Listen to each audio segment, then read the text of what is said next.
Datacracia, por Luli Radifária. Você é sempre bem-vindo ao nosso Datacracia. O tema de hoje, robôs e companhia. Luli, ouvi dizer que no Japão há uma produção enorme de robôs para acompanhar pessoas idosas. Já estou vendo que meus netos colocarão um desses na minha casa. Ah, não vai ser só um não, meu velho. Na verdade, seus netos vão colocar um monte desses robôs na sua casa. E desse por contente. Na verdade, o robô é essencial. Se você pensar no robô como um eletrodoméstico, ele tende a ser uma coisa cada vez mais útil na sua casa. Eu acho que ninguém é menos humano por ter uma geladeira, por ter um fogão, por ter uma máquina de lavar roupa, de lavar louça. E o robô vai ser a mesma coisa. Mas um robô é capaz de substituir um enfermeiro ou cuidador? Hoje não. Hoje um robô não é capaz de substituir um enfermeiro, um cuidador. Na verdade, a ação humana é muito importante, o calor humano, tudo aquilo que a gente acaba não dando muito valor, mas aquela interação pessoal, ela é muito importante e o robô não vai resolver, não consegue resolver isso hoje. Mas na verdade a gente não está falando de só um. A hora que a gente tem uma série de sistemas, então você tem câmeras, você tem sensores, você tem medidores de temperatura, de umidade, etc., roupa de cama, colchão, privada, tudo, você passa a ter um sistema de apoio que não se cansa, que está alerta o tempo todo e pode fazer diagnósticos muito melhores. Então, te ajuda tanto a prevenir coisas como a acompanhar. Muitas das vezes o indivíduo sofre problemas mais por estar sozinho do que por ter o problema físico real, né? Às vezes o atendimento demora ou coisas do gênero. Me parece bastante desumano. Sem trocadilhos. Pois é, parece desumano e também não é, sem trocadilhos. Na verdade, é bem humano, apesar de ser feito por máquinas, né? Se você levar em consideração o trabalho de um enfermeiro, ele muitas vezes é desumano. Você coloca um ser humano para fazer coisas do tipo lavar, limpar, carregar, coisas que na verdade deveriam ter sido feitas por outras máquinas, né? O robô, na verdade, ele pode integrar a tecnologia de mobilidade e assistência com o serviço de telefonia. Então, você com um clique está em um robô almoçando junto com o seu pai, ou você consegue fazer um bicho de companhia. Por exemplo, é muito comum também no Japão o robô o Aibo, né, que não pegou no resto do mundo, mas o Japão pegou muito, é um robô cãozinho. Se você pensar, um cãozinho robô, ele tem todas as vantagens, ainda mais se com o tempo ele for menos plástico, menos duro, mais fofinho, mais quentinho, ele vai ter todas as vantagens de um animal de estimação, sem as desvantagens que para uma pessoa de idade são muito sérias, como por exemplo, ter que trocar, ter que alimentar o bicho, ter que andar com o bicho. Então, você pode ter um animal de estimação, primeiro que não morre, né, não fica doente, e que também ele está meio que programado para tirar o melhor dessa pessoa. Eu não consigo ver alguma coisa ruim. Na verdade, eu acredito que a gente precisa acabar com o preconceito. Um dia a gente já acreditou que aquele sujeito que usava micro-ondas não poderia ser chamado de cozinheiro. Não é bem isso, né? Claro que o micro-ondas ele permite que qualquer um possa fazer praticamente qualquer coisa na cozinha. Mas o cozinheiro de verdade vai usar o micro-ondas como mais uma ferramenta. Então o que a gente vai ter vai ser um futuro em que o robô vai ser um componente da sua casa do mesmo jeito que uma lâmpada é, do mesmo jeito que o liquidificador é. Às vezes você vai usar mais, às vezes você vai usar menos, mas ninguém vai diminuir ou aumentar você simplesmente porque você tem um desses na sua casa, ou vários. Eu sou o Mário Santi e conversei com o professor da ECA Luli Radifária. Datacracia, por Luli Radifária. Conflito e Diálogo, por Marília Fiorilo. A professora hoje comenta o caso Theranos, julgado nos Estados Unidos por 12 acusações de fraude no kit diagnóstico. Professora. Olá, Cido, ouvintes da Rádio USP.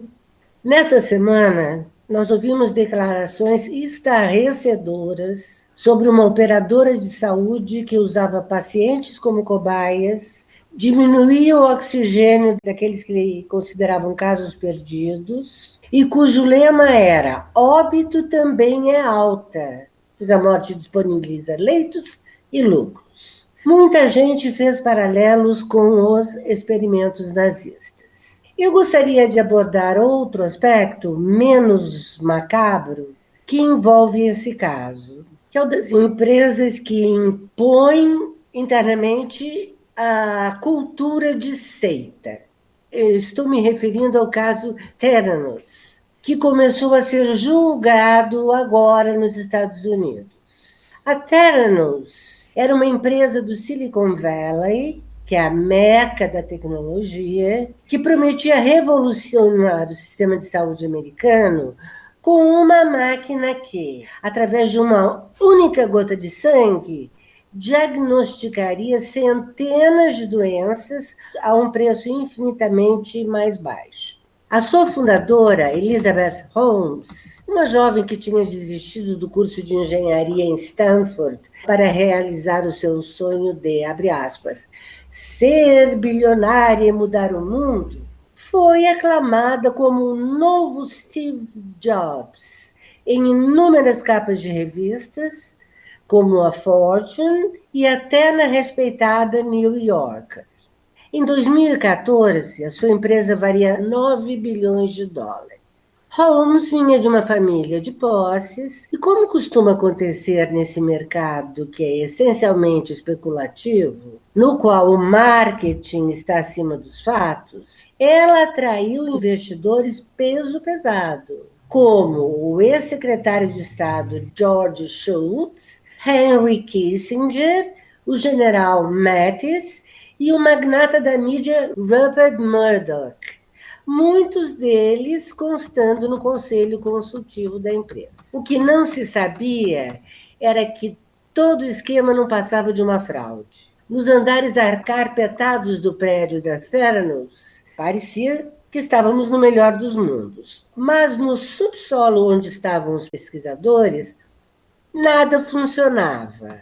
A tal máquina Edison, ela não passaria pelo mínimo crivo de qualidade, quebrava toda hora, misturava amostras, e os resultados dos exames eram tão ruins que se passou a utilizar clandestinamente os equipamentos tradicionais, como, por exemplo, os da Siemens, para apresentar diagnósticos corretos, fingindo-se que eles tinham sido obtidos na Edison, a máquina mágica de Holmes. A fraude durou anos até a ser investigada e divulgada por um jornalista do Wall Street Journal e até não ser fechada. O incrível era que os funcionários sabiam. Aliás, o pessoal do laboratório era proibido de conversar ou trocar e-mails com os engenheiros do andar de cima. Mas o misto de terror e lavagem cerebral os impedia de denunciar.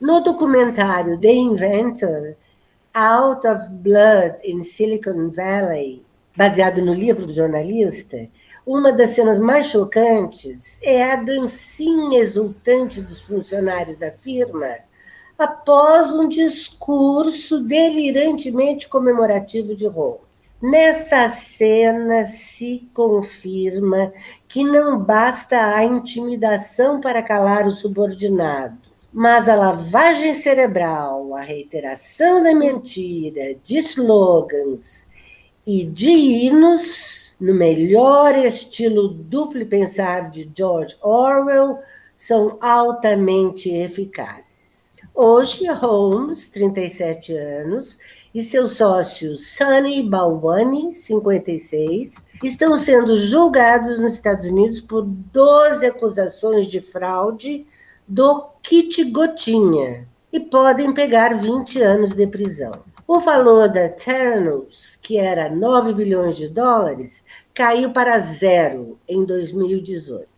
A defesa de Elizabeth Holmes, que curiosamente só se vestia de preto como Jobs e tinha peculiaridade fisiológica de nunca piscar, como Zuckerberg, a defesa vai alegar a síndrome de Estocolmo, isto é, o grande mito Elizabeth Holmes teria sido enganada e influenciada pelo sócio, que era também o seu par romântico. Holmes não desiste mesmo de insistir em enganações. Professora Marília Fiorillo esteve comigo, Cido Tavares. Conflito e Diálogo, por Marília Fiorillo.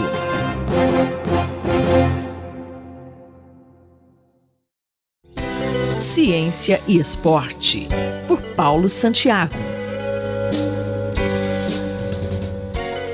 Crianças podem ser vítimas de lesões esportivas e a ciência vem buscando informações para preveni-las.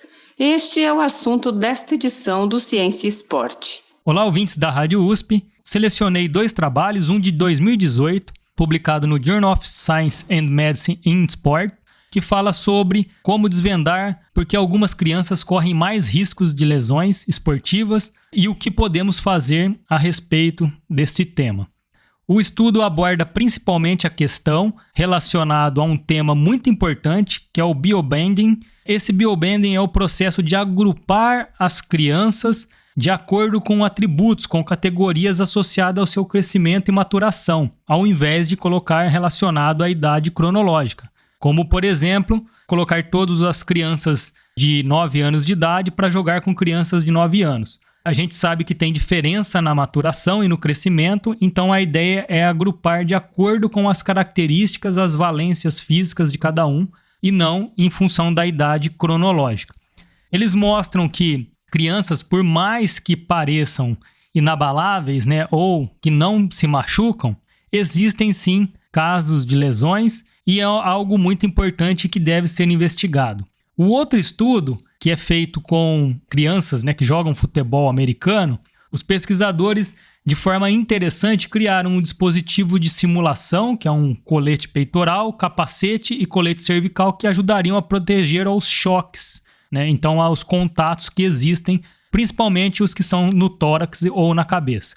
E isso ajuda bastante na pesquisa, porque você tem um corpo de ensaio que não é a criança. E o legal é que eles mostram uma grande preocupação e uma motivação de desenvolver esses tipos de pesquisa, porque boa parte são pais ou mães de crianças que estão praticando a modalidade esportiva. Então, sim, existem estudos, as crianças se machucam sim, e esses machucados, essas lesões, em geral, são associadas ao tipo de modalidade esportiva que ela pratica e é uma combinação de fatores que pode envolver desde a questão da maturação, crescimento, riscos de choque mecânico, ou até mesmo algumas lesões de contato de forma mais direta, como as concussion, que são as trombadas aí de cabeça entre praticantes das modalidades esportivas. E aqui no Brasil, professor Santiago, os profissionais e pesquisadores têm essa preocupação? Sim, além dos estudos que eu comentei, e existem mais alguns, apesar de ser mais escasso estudos internacionais de crianças quando comparado a atletas profissionais, como eu mostrei, por exemplo, 2 estudos internacionais, existem pessoas no Brasil que trabalham com criança, também não é em grande quantidade, mas, por exemplo, eu vou colocar o caso do professor Guilherme Filgueiras de Carvalho, que é lá de Vila Velha, no Espírito Santo, que publicou um livro, Futebol, da Base ao Profissional, Como Aprender a Ensinar e Jogar Futebol de Forma Simples e Direta.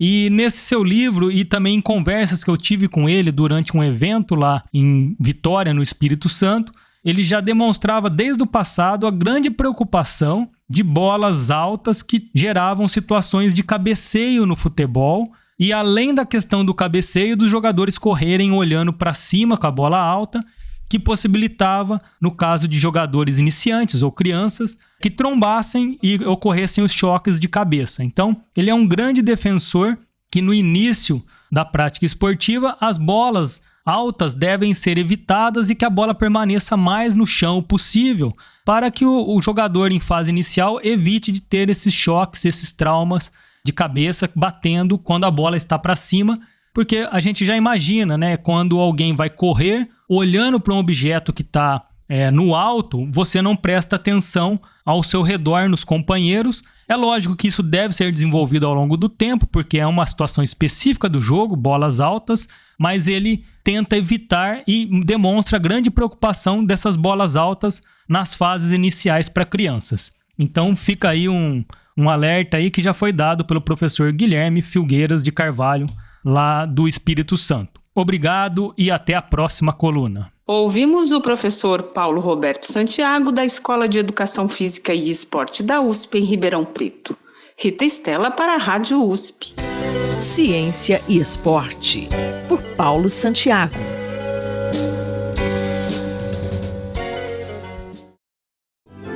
Bibliomania, por Marisa Midori.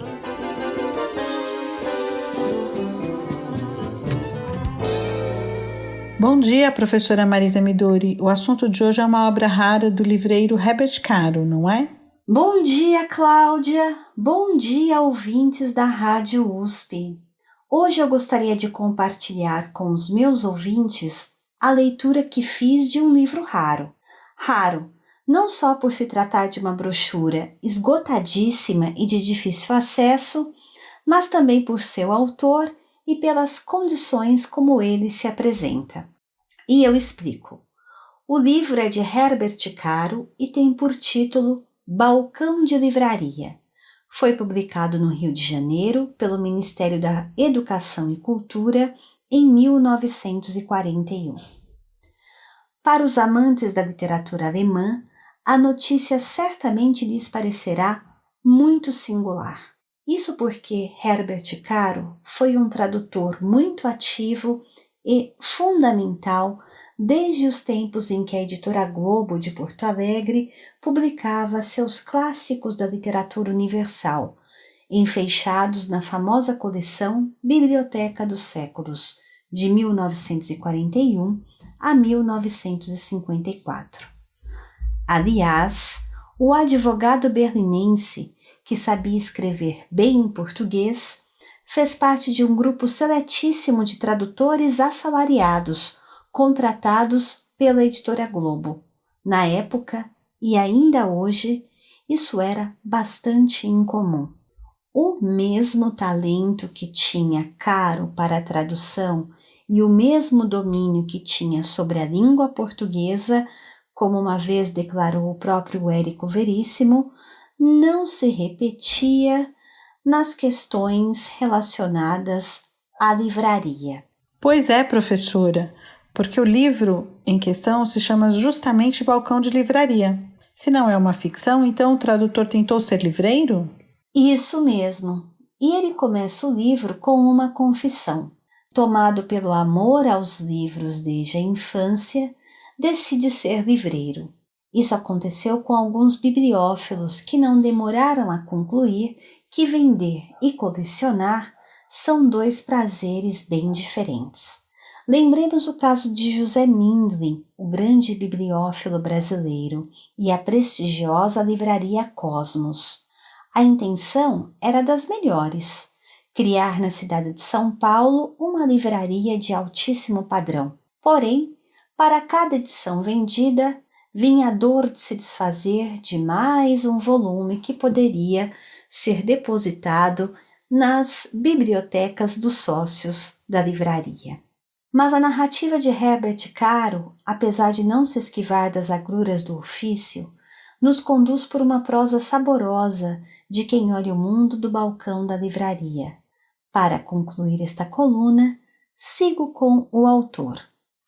Eis o instante crucial em que o livreiro deve agir depressa, sob pena de perder uma vez por todas a oportunidade de arar o solo virginal que representam os novatos. Convém explicar-lhes que a compra de um livro não é nenhum bicho de 7 cabeças, que há livros para todos os gostos e de todos os preços, de maneira que será fácil encontrar um que se adapte à finalidade desejada, que basta um pouco de carinho e de psicologia para acertarem em cheio. E é isso aí. Encontro vocês no próximo Bibliomania. Obrigada. A professora Marisa Midori conversou com Cláudia Costa. Bibliomania, por Marisa Midori.